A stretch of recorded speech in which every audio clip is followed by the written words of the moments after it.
in future, it is, you know, it kind of would be a dream to just make comic books, to make stories and to inspire others as well. That's a really huge thing. Is I get a lot of satisfaction from inspiring and helping others.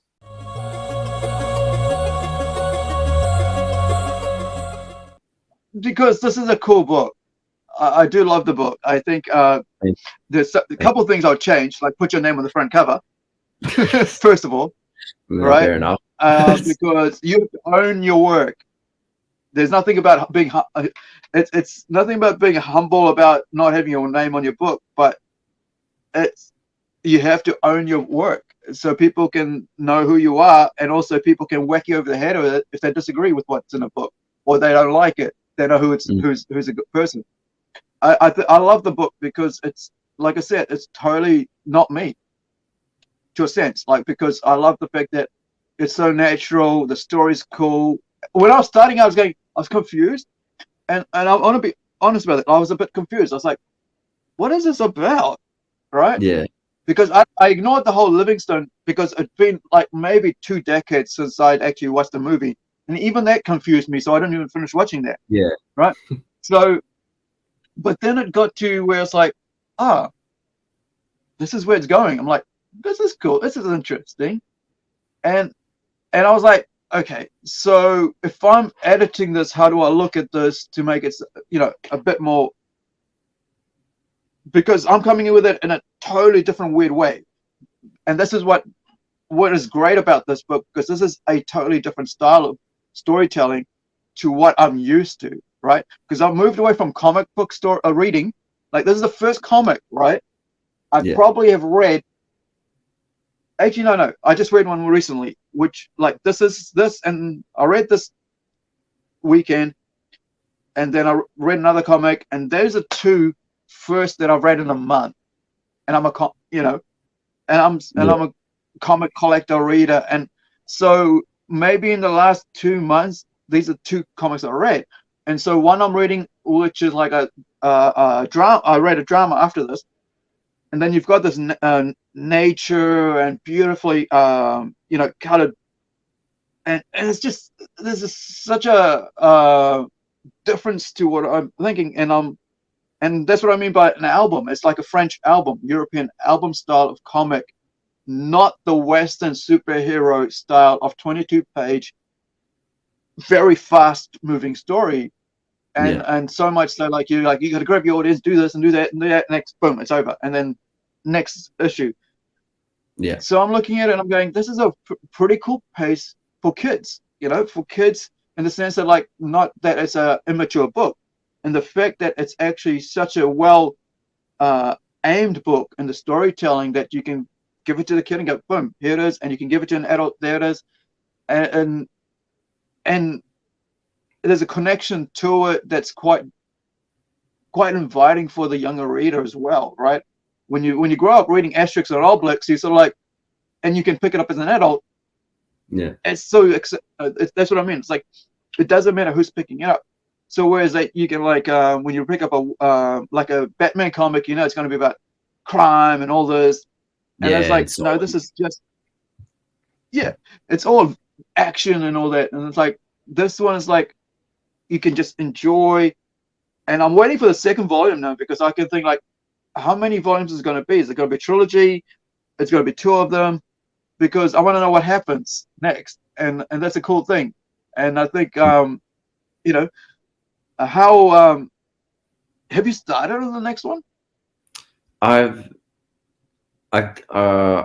do have some notes and technically some work that does extend into what would be volume 2. And if I was to divide my whole story that I had planned, if I was to cut it into the same size as what volume 1 is, then I would probably end up with a 3-volume story. So a trilogy of just, keeping the books similar, because of course I could finish the whole thing in the second volume, since I don't have a university project line due anymore. But I don't know, there's an alluring thing to the whole you know, I want to make a trilogy of books. That's kind of cool. But Yeah, in all honesty, man, like after starting work, you know, the amount of spare time you have completely changes. So yeah, there is no confirmed due date on the second one, but right. it will definitely be coming in the future. It is something that I would like to finish, even if it's not for anyone else, definitely for myself, Yeah, just to complete the arc. yeah, But you know, of course, with being invited here and going to Plunge and selling a couple of my comics, and the response I've had from my friends and my friends' family of them finding out, like it's been really, really heartwarming and uplifting to a point where, you know, I'm really tempted and close on negotiating something with work on hopefully, you know, once I'm settled in with my career to yeah. shift things around so that I can get more time and work on my passion project, which is completing my comics, which is Yeah. so it's definitely a I plan in mean, the future, but I don't know when. there is a thing when you have a 9 to 5 and then being able to work on your passion, which balances out the 9 to 5 grind. I Mm. remember like most of the writings that I've done, right, were done while I was working. Like Ah, yeah. my creations while I was working, doing my shift work, 5 days a week, and the 2 days I would have off, I'll be sitting in front of the computer and Yeah. writing and writing and writing and writing.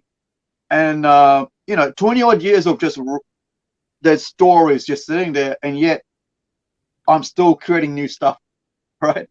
And I'm still going back to that and going, okay, here's a page. Oh, because I'm working on a book called the 150, which was called Whoosh, way back maybe about 2-3 years ago or 4 years ago, something like that. And then now coming going, this is how the first page will be now. you know, Mm. and okay, Yeah. these are the characters. This is their power now. And you're developing stuff, and because having that force of like you only have a limited amount of time to work on your passion, right? Which people see it as a hobby, but it's actually Yeah. your passion, and you kind of like I'm gonna like put as much effort into this 2-3 hours I have spare or whatever it is. And so with working at Jeff Oliver Print, right, as a graphic designer, is that what you're Yep. doing there? Yep, that's the one. How right? So you've been there for what, a year now? No, so I started in March this year, so I've been there for 5 months, 5 and a bit months. I'm gonna have my 6 month thing in like 3 weeks. So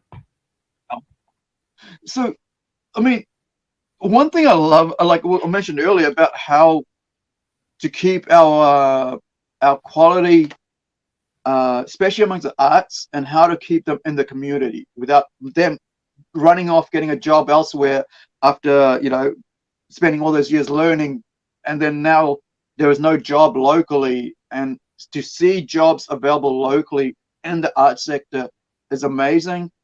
And that's something that I'm really keen to force onto the community, who the funding bodies and stuff, and say, listen, provide the work, get some employment available, because if you don't do that now, you're just going to lose a generation of skill set, right? yeah, for For sure. the upcoming artists from the schools, who basically go, well, there's nothing here for me in 10 years, and then leave. We'll go work Mm. somewhere else. It's like, wait, what? You've invested so much money in it, from the community, from the taxpayer, into teaching these kids who've gone to school, have learned art, and now and whatever graphic design, whatever it is that they've decided to do, now they're leaving school at 17, 18, rather than running off to there's 50-50 chance. Okay, they want to go to university or whatever, but they could go into apprenticeship locally if there is availability, right? And so how do you create all that? And I spent 4 hours earlier this year writing filling out a questionnaire about the community and how to do that. And I was like, this, and I'm hoping, and I'm watching that take place slowly. I think some of my points have been grabbed up and it's been acted upon. That's good. Some, yeah, I'm just seeing that. I'm not sure if those are my points, but I can say, oh yeah, I kind of thought about that one. That was what I wrote, and I'm just slowly watching that. But then again, the other side of the coin is that I've had so much input from the community into myself and into what I'm doing that I then decide I'm going to do the same, and this is where it comes into when you start when the community starts putting into you, you feel like you got to put it back in, Yeah, spread yeah. it out again, spreading the love, as they say. And so now you've produced a book, and now you're putting that art into the community and stuff. And like you said, people have come back to you and said, oh, they enjoyed it and so forth. Now you got feedback, and I'm going to give you some off air later, because it's not meant for other people's ears, because on the professional level. So, but the thing is, you have you also, as a artist who's putting out a book, now are able to inspire other people to do the same. And that's the way this game works, that you create, you put out, and you hope to inspire. Because I always see, like myself, I'm never going to be here forever. My job will be done in a few years, right? In a couple of decades, and somebody's got to take over, and somebody's going to step into my role and do the same thing going forward. Inspire, work. And I think the more people in our community look at life that way and see things that way, the better our society will be, and the better Feng Rui as a whole and Far North as a community will be. It'll be so cool to see like so many more people just keep doing this. And I sat down with you guys. I mean, I sat down with Stuart and yourself this past week, and talking about what I wanted to do with where we're going with Plunge, and our different aspects. And I want to see a lot of cottage industry in Feng Rui. Have you thought about like what else you want to do with this product? Because I see it as a product in the sense that there's so much more that could be done. Where do you see this going? Apart from just the book, do you see anything else with it? To be honest, I'm not really sure. I'm the sort of person, I don't really know what's gonna happen next year. I don't really know if, in the world we live in, it's like so many things could change that just, what was important one day could just not be the other. Yeah.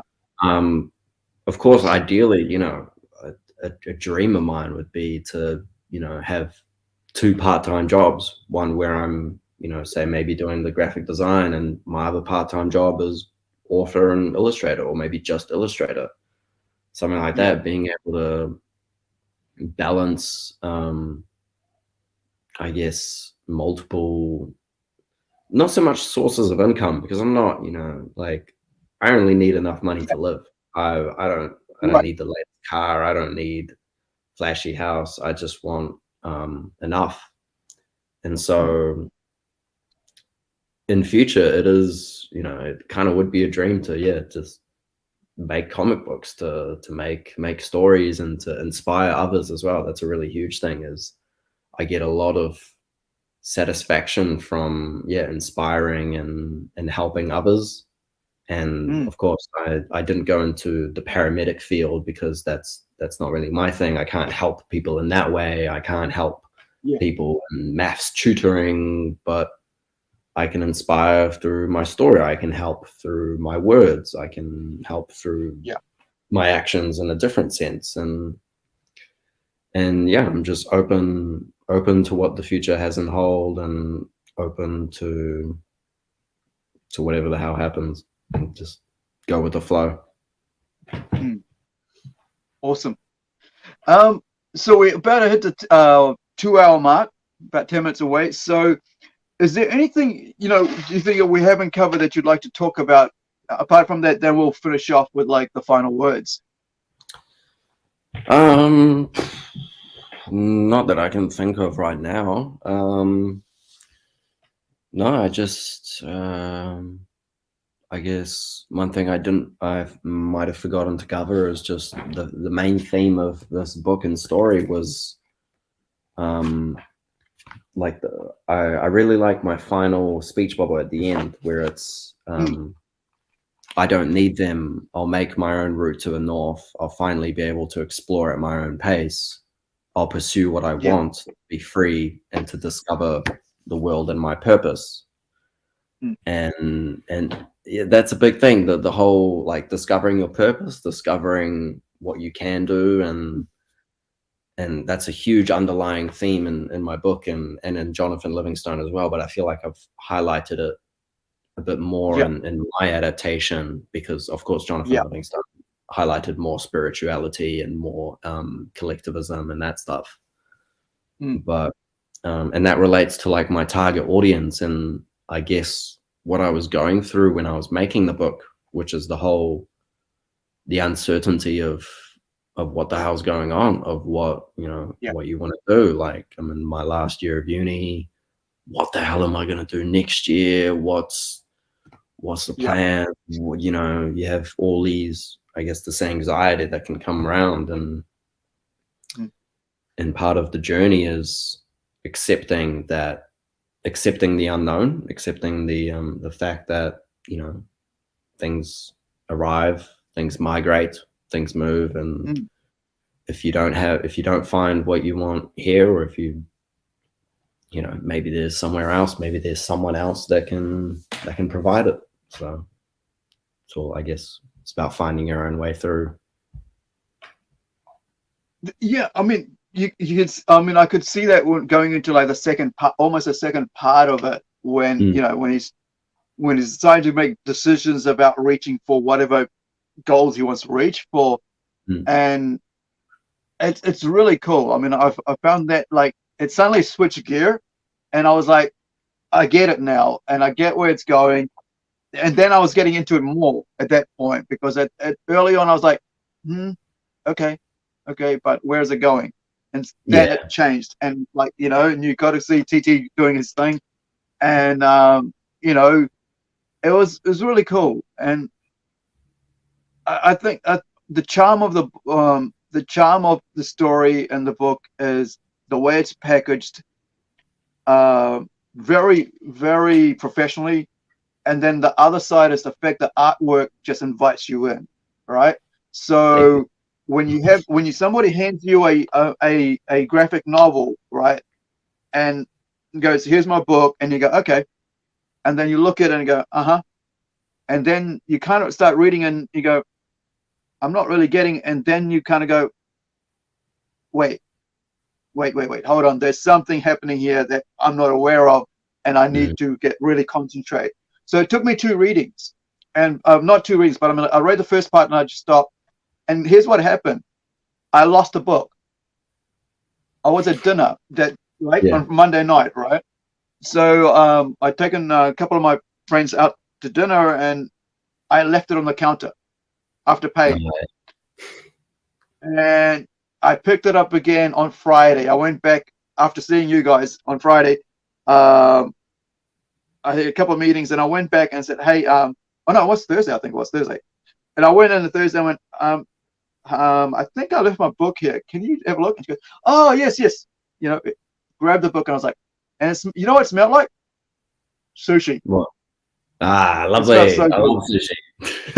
Yeah, so because we went to sushi, so it's like, oh, it smells like sushi because it was a sushi restaurant, you know. And we went to Omodi here in town, and it was beautiful. We had a great time, and it was cool, man. Like they put aside, and it was well looked after. There was no marks, you know, expecting a restaurant because, you know, food stains and stuff. It was taking care of it, and I was like, I found it, and I was like, you know, Jason was with me. He goes, "What do you mean? What's it?" I said, "This is a book that I'm supposed to be freaking reviewing and talking to about," and I don't have, you know, I almost lost it, so I couldn't talk about it, and I don't want the shame of having to come up and go, "Hey, dude, I lost the book. Can I have another copy?" You know, but good thing you found it. Good thing they took care of it. Yeah, Yeah, and to hear there's only 100 of them. You know, it's like there's only 100 of these first prints. So I've got a fresh print book. You know, and that's the other thing. As a collector, I'm like, cool. I have a first print book, and you know, so like, what was the reaction like at Plunge for you? At Plunge. Mm. Well, I don't know. It was I only made a couple like, of course I'm not focused on, oh, I have to sell this amount or I have Yeah. to get this amount of exposure. I was kind of just happy Mm. being there and seeing what Plunge was about, because the last 2 years Yeah. I was aware of Plunge, but I'd missed them both. And of Mm. course I went to Armageddon. I was like, I loved that. So I was super interested to see what Yep. would happen at Fungalay. So Yep. going to Plunge there, actually having a stall and having some of my books out was, it was cool. It was really, um, it was like this weird feeling that I'd never thought I'd have of, sitting back and seeing people walk past and seeing people do the double take of, looking, Yep. oh yeah, cool. And then, oh, Yep. and then Yep. going over, touching the cover, they open it up, and just seeing people's intrigue just suddenly spike, which of Yep. course it happened like pretty rare, but when it did happen, I was like, oh, well, like act cool, act natural, just like, oh yes, that's my Yep. book. And um, it was fulfilling. It was cool. I had some really nice, interesting conversations with some people, and yeah, I got a couple people took my business card and said they'll get in contact with me. It hasn't happened yet, but might. So no, it felt What? like an extended, like, sort of networking party sort of thing, like where everyone's just all about, not so much about making a profit, not so much about making sales, not so much about competing or stuff like that. It was more about just meeting people and seeing like-minded people, people that were, Mm. that were like, oh, this is a cool last comic, or that sort of stuff. So yeah, it was a cool environment to be in for sure. Mm. One of the things you'll find, like I find, like actually realizing that you can do this locally, right? You can Yeah, actually have a good printed book locally, and where to get it done locally, and bringing people to see this professionalism locally. It's not like professionalism over there. It's actually locally. The professionalism is available here of a high quality um, product that can be put out because of what quality and very talented people are doing locally. And I think that's the thing that I found, that a lot of what we do with Plunge is networking. Like you mentioned, like there's a lot of networking happens that people otherwise wouldn't know them, that those people exist in our community, right? yeah, Because it's kind of like the whole cottage industry type thing. Is like people are doing their own thing in their own little neck of the woods, but here they are able to see who's doing it and how to move up. Like I said, they might not come to you right now. They might come back in a year, and they'll come back, or 2 years, and you'll find that they'll be ready to get their book printed, or they'll be saying, "Can you work on my work?" Kind of thing. It's what yeah, I yeah, what I see all the time happening with what we're doing, and I think the joy of it is to see it in 10 years and see what happens after 10 years. I've already seen stuff happen really majorly within 2 years, mm, and I just want to make sure that we have a robust creative community around pop culture, and which is something that isn't, it's kind of like in the background in Whangarei, but over the last 4 years of Plunge, it's really come out. Like, really people have really stepped up and said, yeah, I do this, I do that. Here's my book, right? Like you, and it's all coming together. And I took a young lady aside, and I showed her what we were doing, and in the sense of like to show her that here's a printed quality work that you can print out, right? What you're doing on digitally, that you can actually, even if you're doing it hand printed, you can actually do it here, and we could do it around the world for you, and how we can, get it all around the world. Because come back to me in a couple of years, when you feel ready. You might be like uncomfortable right now. You might feel that your art isn't up to it. Come back in a couple of years. We're going to be here, and you'll be ready, and hopefully we'll have the money to support that, or the community will be able to have the money to support that. And that's the other thing about this, is it's like, there is so much community groups that can support the local arts, and the joy of it is that we can also, in return, when we do well, support that back, and to help the next level up. So with the 2-hour mark, I'm going to let you have the final words, and then we'll stick around off air and we'll talk about this. But thank you for your time, bud. I'm just so glad I didn't actually talk to you at Plunge, right? Because of this. Just the way this worked, that we got to have a long conversation here rather than there, where it would have been rushed and my distractions were all over the place. But yeah, this is so cool, and I quite enjoyed getting to know you on a personal level, and hopefully people who are watching this and or watch this later on the recorded broadcast, please like, share, and subscribe.